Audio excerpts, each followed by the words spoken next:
away, losing my faith today. Falling off the edge today. I am just a man, not superhuman. I'm not superhuman. Someone save me from the hate. It's just another war, just another family torn. Falling from my feet today. Yeah, we're family. But by God, I'm the captain, and they know it. Been fishing my whole life, and really, truly, for this to be going on right now is to be excellent. I need a hero. I need a hero.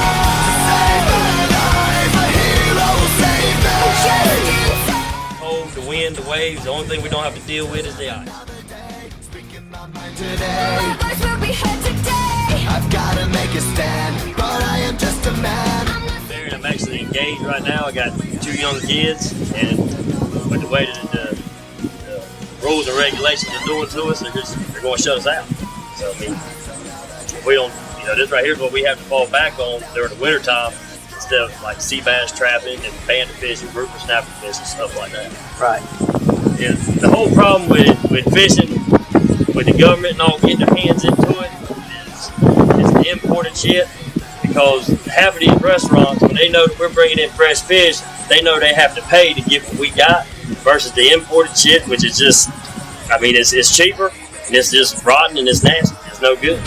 Save me just in time. Who's gonna fight for what's right? Who's gonna help us survive? We're in the fight. But if they get in there too close, you might not see them for a while, because we're going to get rid of them. Who's gonna make them believe I've got a hero?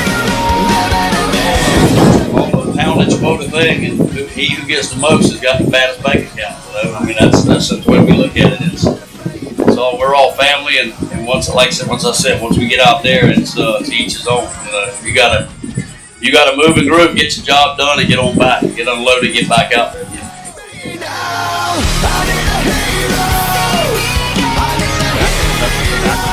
We went right back to second gear. We didn't slow down. We just got him up there, gave him a piece of wood to bite on and a pair of channel locks and got the hook out of him. We're gonna put him back to work. Some duct tape. He and that spool there, we got a lot of the same feelings. We don't have much feelings when it comes to making money. We don't have no confidence. It's real dangerous. You got number one, it's operated by hydraulics. So needless to say, they don't have any feelings. You know what I'm saying? It's a hydraulic spool.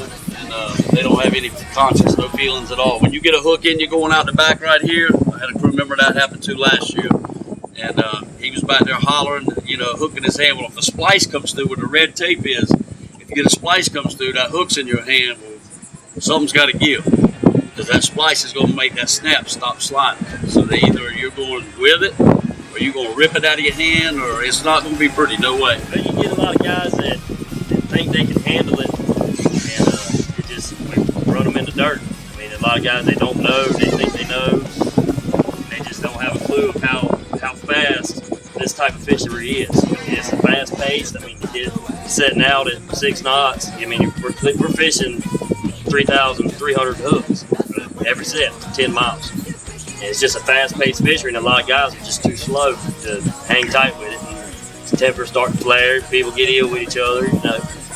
A lot of feuding goes on, especially if you're making like a long trip, 9-day trip, 10-day trip. A lot of feuding goes on if you got one man slacking, because then the other crew member has to pick up the pace. It gets to be a little aggravating. Crab fishing, we deal with the cold, the wind, the waves. The only thing we don't have to deal with is the ice, because it really shows what we actually go through for them people to sit there and eat when we catch.